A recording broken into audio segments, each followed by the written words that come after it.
Pastor Todd here. Hi, guys. It is Easter Sunday. I'm so excited. Day 14 of our read through the Jesus Storybook Bible. We are reading about God's wonderful surprise on page 310. You can also find the story in the Bible in Matthew, Mark, Luke, and John. Let's get started and listen in as William reads God's wonderful surprise. Jesus' friends were sad.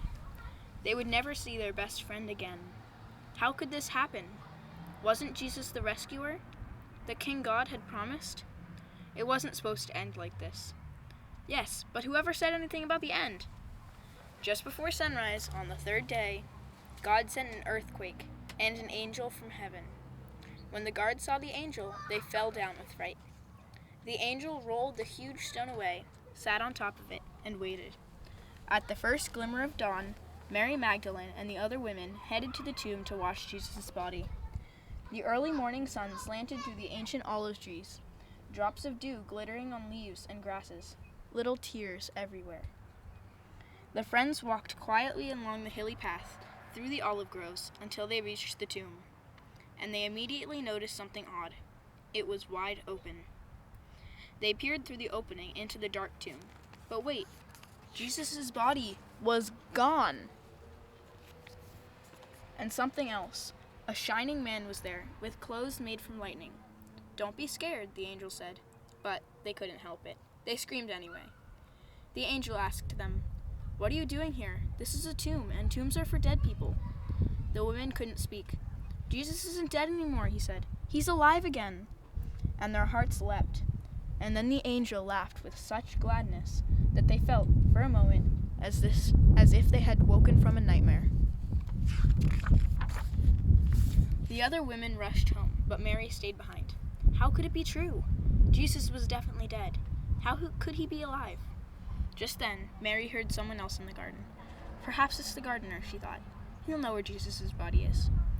"I don't know where Jesus is," Mary said urgently. "I can't find him." But it was all right. Jesus knew where he was, and he had found her. Mary. Only one person said her name like that. She could hear her heart thumping. She turned around. She could just make out a figure. She shaded her eyes to see, and thought she was dreaming. But she wasn't dreaming. She was seeing. Jesus! Mary fell to the ground. Sudden tears filled her eyes, and great sobs shook her whole body. And all she wanted in that moment was to cling to Jesus and never let him go.